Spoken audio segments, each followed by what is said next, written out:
Hello viewers, नमस्कार। मेरा नाम है डॉक्टर श्रीधर और मैं पिछले 46 ईयर से आयुर्वेद पद्धति के द्वारा सेक्सुअल प्रॉब्लम से रिलेटेड पेशेंट्स का बहुत ही सफलतापूर्वक तथा बिना किसी साइड इफेक्ट के ट्रीटमेंट करता आ रहा हूँ।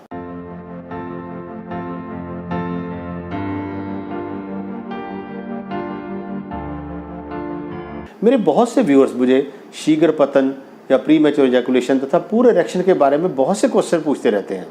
तो आज हम बात करेंगे प्री मैच्योर इजैकुलेशन यानी शीघ्र पतन के बारे में। तो इसको समझने से पहले मैं आपको सेक्सुअल इंटरकोर्स के बारे में थोड़ा सा जानना बहुत ज़्यादा ज़रूरी है। सेक्सुअल इंटरकोर्स के मेनली 3 फेजेस होते हैं। Number 1 excitement phase, number 2 plateau phase, number 3 orgasm and ejaculation phase. हमारी 5 इंद्रियां हैं, touch, taste, hear, smell, seeing. जब हम अपने पार्टनर को टच करते हैं, टेस्ट करते हैं, स्मेल करते हैं, देखते हैं, सुनते हैं, तो हमारी 5 इंद्रियां जो है वो उत्तेजित होती हैं और हमारे ब्रेन के अंदर एक हार्मोनल थ्रिल पैदा होती है जिसे हम जोश भी कह सकते हैं। ये हार्मोनल थ्रिल हमारे ब्रेन से हमारी स्पाइनल कॉर्ड यानी पीठ से होती हुई हमारे लिंग तक पहुंचती है और लिंग में तनाव आना शुरू हो जाता है। इसे कहते हैं एक्साइटमेंट फेज। इसके बाद हम अपनी इंद्रियों को बारी बारी से स्टिमुलेट करते हैं, उत्तेजित करते हैं या तृप्त करते हैं, तो वैसे वैसे एक्साइटमेंट जो है बढ़ती जाती है। जैसे जैसे एक्साइटमेंट बढ़ती जाती है वैसे वैसे जो लिंग का तनाव है वो भी बढ़ता जाता है। तो इसको कहते हैं फोर प्ले या प्लेट्यू फेस। जब ये प्लेट्यू फेस या फोर प्ले अपनी चरम सीमा तक पहुंच जाता है, पीक तक पहुंच जाता है, तो फिर शुरू होता है पेनिट्रेशन का फेस। पेनिट्रेशन में जो मेल है वो अपना ऑर्गन फीमेल की वजाइना के अंदर पेनिट्रेट करता है या इंसर्ट करता है। तो इस समय से शुरू होकर जब तक मेल पर्सन जो है वो इजैकुलेट नहीं होता, इस टाइम को हम कहते हैं intra vaginal ejaculatory latency period, IELT. यानी वो टाइम जब से मेल पर्सन का जो लिंग है वो औरत की वजाइना के अंदर गया और उसके बाद जब तक वो इजैकुलेट नहीं हुआ, तो इस सारे पीरियड को इंट्रा वजाइनल लेटेंसी पीरियड कहा जाता है। और ये इंट्रा वजाइनल लेटेंसी पीरियड जो है ये एज के मुताबिक बढ़ता कम होता रहता है, मगर जो maximum intra vaginal latency period है वो 6.5 मिनट है। आप अच्छी तरह से नोट कर लें, इट इज़ एवरेज 6.5 मिनट्स। बहुत से पेशेंट्स हमारे पास आके बोलते हैं कि हमारा जो टाइमिंग है वो तो 10-15 मिनट से वैसे ही बहुत ज़्यादा है, अब इससे भी ज़्यादा बढ़ाना चाहते हैं। तो मैं आपको यहाँ बता दूँ कि जो इजैकुलेशन से रिलेटेड डिसीज़ या डिसऑर्डर हैं वो 4 हैं। पहला है अर्ली इजैकुलेशन, जिसे हम प्री मैच्योर इजैकुलेशन बोलते हैं। दूसरा है इम्पेयर्ड इजैकुलेशन या इम्पेयर्ड ऑर्गेज्म। तीसरा है डिलेड ऑर्गेज्म और डिलेड इजैकुलेशन। और चौथा है एब्सेंट ऑर्गेज्म और एब्सेंट इजैकुलेशन। अगर किसी पेशेंट का जो लिंग है वो 2-3 मिनट के अंदर डिस्चार्ज होता है तो उसे हम अर्ली इजैकुलेशन बोलते हैं। अगर वो 6 मिनट से पहले हो जाता है तो उसको प्री मैच्योर इजैकुलेशन बोलते हैं। मगर अगर वो पीरियड जो है 10 मिनट से ऊपर चला जाता है तो उसे हम इम्पेयर्ड इजैकुलेशन बोलते हैं। और अगर ये 20 मिनट से ऊपर चला जाता है तो उसे हम डिलेड ऑर्गेज्म या डिलेड इजैकुलेशन बोलते हैं। अगर ये पीरियड आधे घंटे से भी ऊपर चला जाता है तो उसे हम एब्सेंट इजैकुलेशन बोलते हैं।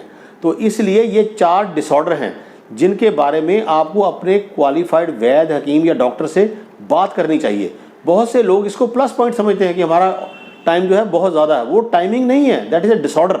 उसके बारे में आपको अपने डॉक्टर से पॉजिटिवली बात करनी चाहिए, क्योंकि अप्रॉक्सीमेटली जो हमारे पास पेशेंट आते हैं वो पॉर्न्स देख के आते हैं और वो हमें ये क्वेश्चन करते हैं कि पॉर्न्स में उनके लिंग की लंबाई काफ़ी होती है, उनका टाइम भी बहुत लगता है। तो मैं आपको ये क्लियर कर दूं, शायद आपको इसके बारे में पहले नॉलेज नहीं होगा, कि जब भी ये पॉर्न्स बनती हैं तो जो मेल पार्टनर होता है उसके लिंग के बेस पर एक इंजेक्शन दिया जाता है जिससे उसका जो लिंग है वो 6 से 8 घंटे तक बिल्कुल इरेक्ट रहता है और उसके साइज़ में भी काफ़ी ज़्यादा बढ़ोतरी हो जाती है या काफ़ी ज़्यादा इंक्रीमेंट हो जाता है। तो हम सोचते हैं कि लिंग, हमारा लिंग जो है उतना बड़ा और उतना टाइम लगना चाहिए, ये बिल्कुल गलत बात है।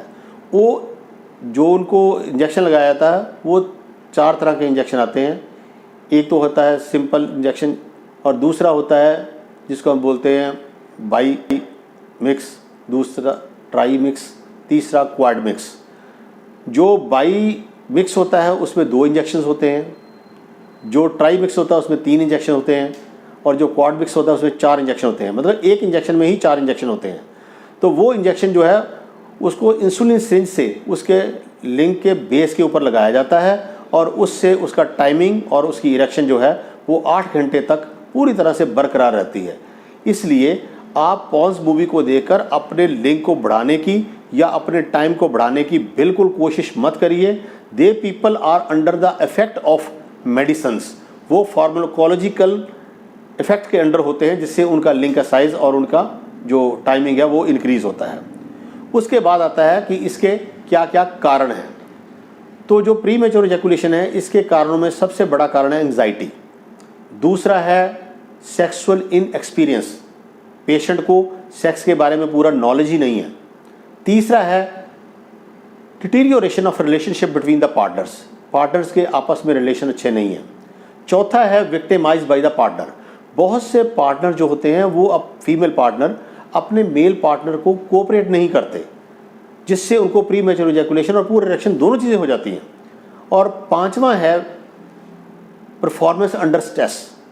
जब भी आप परफॉर्म करने के लिए जाते हो तो आप अपने मन में ये धारणा बना के जाते हो कि आज मैंने टाइमिंग बहुत इंक्रीज़ करनी है, मैंने इरेक्शन बहुत इंक्रीज़ करनी है, एंड अगेन यू फेल। तो इसलिए जो परफॉर्मेंस अंडर स्ट्रेस होती है उसमें प्री मैच्योर इजैकुलेशन जो है वो पक्की है। उसके बाद आता है इसके कौन कौन से शारीरिक कारण हैं। शारीरिक कारणों में आता है हार्मोनल इम्बैलेंसमेंट, जो आपके सेक्स हार्मोन्स हैं या आपके जो मेटाबॉलिक प्रोफाइल्स हैं वो अगर एबनॉर्मल हैं, कम हैं या उनकी रेशो ठीक नहीं है, तब भी आपको प्री मैच्योर इजैकुलेशन हो सकती है। उसके बाद आता है कुछ एक डिसीजेस जैसे uncontrolled diabetes, hypertension, multiple sclerosis, Parkinson, obesity, कोई पेल्विक सर्जरी आ गई।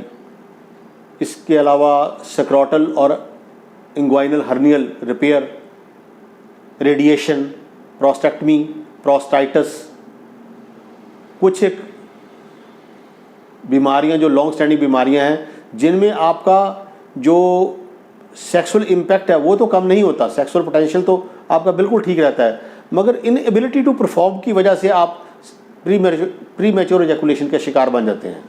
तो इसलिए ये बीमारियां जिनमें सेक्सुअली ट्रांसमिटेड डिसीज़ भी आती हैं, कुछ एक लोकल पैथोलॉजीज़ भी हैं जैसे फाइमोसिस वगैरह। तो नेक्स्ट आता है ड्रग्स।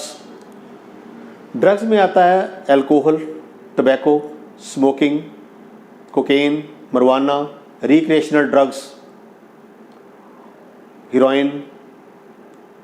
उसके बाद नेक्स्ट आती है कुछ एक मेडिसिन होती हैं जो हमें हमारे डॉक्टर जो हैं वो हमारी प्रॉब्लम के लिए हमें प्रिस्क्राइब करते हैं, जिनमें आता है beta blocker drugs, anti psychotic drugs, anti depressants, फिर आ गया एंटी एंड्रोजन ड्रग्स।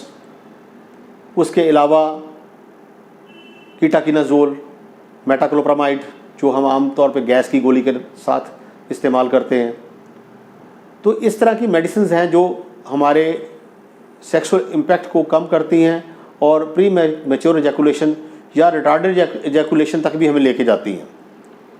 नेक्स्ट आता है ब्लड वेसल एंड नर्व्स। जो ब्लड वेसल एंड नर्व्स हैं इनकी अगर कोई डिसीज़ है, जिस तरह से वीनस इनसफिशिएंसी है, खास करके पेल्विक रीजन की venous insufficiency, arteriovenous fistula, arteriosclerosis, myopathy, neuropathy, angiopathy, ये सारी चीज़ें जो हैं वो हमें प्री मैच्योर इजैकुलेशन तथा पूर इरेक्शन दोनों की तरफ लेके जाती हैं। तो अगर आपको ये कोई प्रॉब्लम है तो आप इसको अपने डॉक्टर के साथ डिस्कस कर सकते हो। नेक्स्ट आता है कि हम इसका डायग्नोसिस कैसे कर सकते हैं। तो इसका डायग्नोसिस बहुत सिंपल है। 75% ऑफ द पीपल जो हैं उनमें डायग्नोसिस जो है वो नाड़ी परीक्षण से, उनकी डिटेल हिस्ट्री से, उनके फिजिकल एग्जामिनेशन से किया जा सकता है। मगर कुछ एक पेशेंट्स को जो होते हैं, जो बहुत कॉम्प्लिकेटेड होते हैं या क्रॉनिक होते हैं या बहुत देर से जिनको प्रॉब्लम है, उन लोगों में कुछ एक टेस्ट होते हैं जिनमें होती है metabolic profiles, hormonal profiles, NPTR, PBI, phenyl colour Doppler, फिर उसके बाद आता है कवर्नेसोमेट्री, कवर्नेसोग्राफी। ऐसे कुछ एक टेस्ट हैं जिनको करवाने के बाद हम बिल्कुल पिन पॉइंट डायग्नोसिस कर सकते हैं कि इस प्रीमेच्योर इजैकुलेशन तथा पुअर इरेक्शन या इरेक्टाइल डिसफंक्शन का प्रॉपर या पिन पॉइंट कॉज क्या है। और जब हमें कॉज का पता लग जाता है तो फिर उसका ट्रीटमेंट करना ज़्यादा मुश्किल नहीं होता, and that's very simple. Next आता है इसका ट्रीटमेंट पार्ट। ट्रीटमेंट पार्ट में आयुर्वेद में इसके लिए हम रसायन, बाजीकरण, उत्तेजक, शुक्रल, स्तंभक, शामक ये द्रव्य देते हैं। इन द्रव्यों में जो मेन है वो है सफ़ेद मूसली, शतावर, अश्वगंधा, कौंच बीज, कोट, जायफल, जवित्री, अकरकारा, ताल मखाना, मखाना, मुश्कदाना, जौ, इंद्रजौ, सोना पाठा, शिलाजीत, केसर, कुछ एक भस्में। तो ये जो जितने भी द्रव्य हैं इनको अपनी मर्ज़ी से इस्तेमाल नहीं करना चाहिए। आपको अपने क्वालिफाइड वैद्य या डॉक्टर या हकीम से अपने तकलीफ़ के बारे में पूरी डिटेल्स में बात करने के बाद इन द्रव्यों का चयन आपके गुण, दोष, धातु तथा प्रकृति के अनुसार किया जा सकता है। और वो द्रव्यों को एक द्रव्य को देना है या द्रव्यों का मिश्रण देना है, ये भी आपका जो वैद्य या हकीम है वो डिसाइड करता है। और उसको किस अनुपान के साथ देना है, यानी कि किस चीज़ के साथ आपने उसका प्रयोग करना है और किस मौसम में या किस ऋतु में उसका यूज़ करना है, ये भी आपको आपका वैद्य, हकीम या डॉक्टर जो है वो ज़रूर बताता है। मुझे आशा है कि ये वीडियो मेरा आपको बहुत अच्छा लगा होगा। अगर अच्छा लगा है तो इसे लाइक कीजिए, शेयर कीजिए और इसे सब्सक्राइब कीजिए ताकि मेरे आने वाले नॉलेजेबल वीडियो आपको आसानी से मिल सके। नमस्कार, जय हिंद, जय भारत, सर्वे संतु निरामय।